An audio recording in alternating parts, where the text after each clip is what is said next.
si çlirimtar apo si shpëtimtar Albin Kurtin. Albini ka krijuar në trashëgimia e UÇK-s është përndar në mënyrë të njëtrajtshme tek edhe partitë e tjera. Shiko, ka ndodhur dy fenomene. Xhepselimin.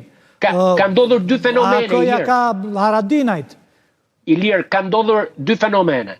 Në diasporë kanë bindur gjithë diasporën që me parat e 3% të qeverisjes në emigracion të LDK-s është abuzuar dhe është vjedhur. Dhe ka shumë të cilët janë të lodhur nga LDK-ja. Nga ana tjetër, Albin Kurti ka arritur të denigrojë tërësisht figurat e diskredituara dhe të korruptuara të komandantëve të UÇK-s, të cilët morën poste, morën licenca, morën koncesione dhe u korruptuan ndër vite. Dhe ajo të cilën ata përpiqen me luftën e bërë përpara 25 vitesh përsëri të marrin votën, shpeshherë bën efektin e gabuar. Dhe në këtë kontekst Albin Kurti ka kapur, po t'i bësh re, edhe mitingjet e këtyre pro Hashimit dhe UÇK-s kanë mbetur me pleq fatkeqësisht, sepse mundohen mbajnë me thonjë tek një kaos e kaluar.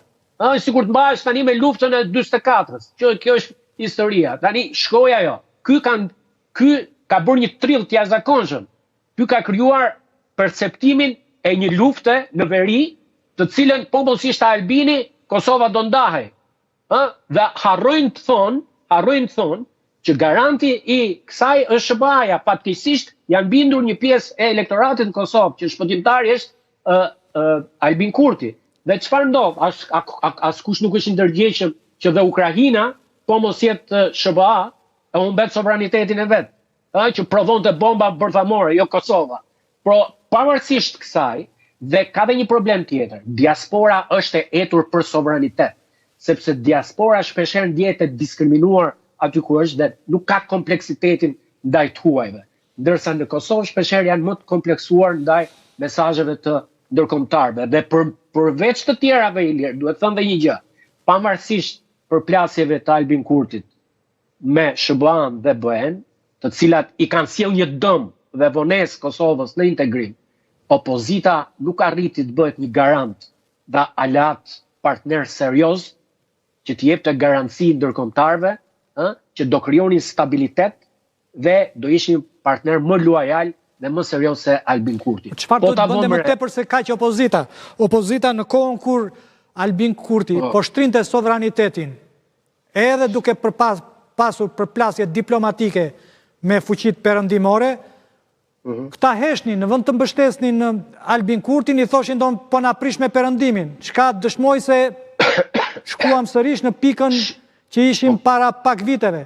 Do unë që sanksionet u hoqën, partneriteti me SBA-n u rikthye, ndërkohë që veriu tashmë është në kontroll, siç dëshmoi dhe pak më parë Mezmedini. Shtetet e Bashkuara të Amerikës kanë treguar në çdo cep planetit që rreth parë bëhen më të fortë.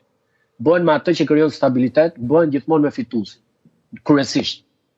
Dhe patën 10 muaj kohë për të krijuar qeverisje dhe ishin pa aftë për të krijuar shtet, për të krijuar një koalicion qeverisës për të garantuar stabilitetin. Atëherë kur nuk tregon forcën vitale dhe dinamizmin për shtet formim, atëherë si do japësh garanci Shteteve të Bashkuara të Amerikës? Dhe mos harrojmë, Albini përfitoi edhe nga një qëndrim i shtëpisë bardhë dhe i departamentit të shtetit, i cili po mbahet në të gjithë Europën dhe planetin që nuk ndërhyn në zgjedhje. Ajo që u bën në Shqipëri, u bë në Kosovë.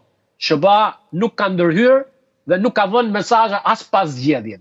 Pra, në një farë mënyrë ka një lloj indiferentizmi.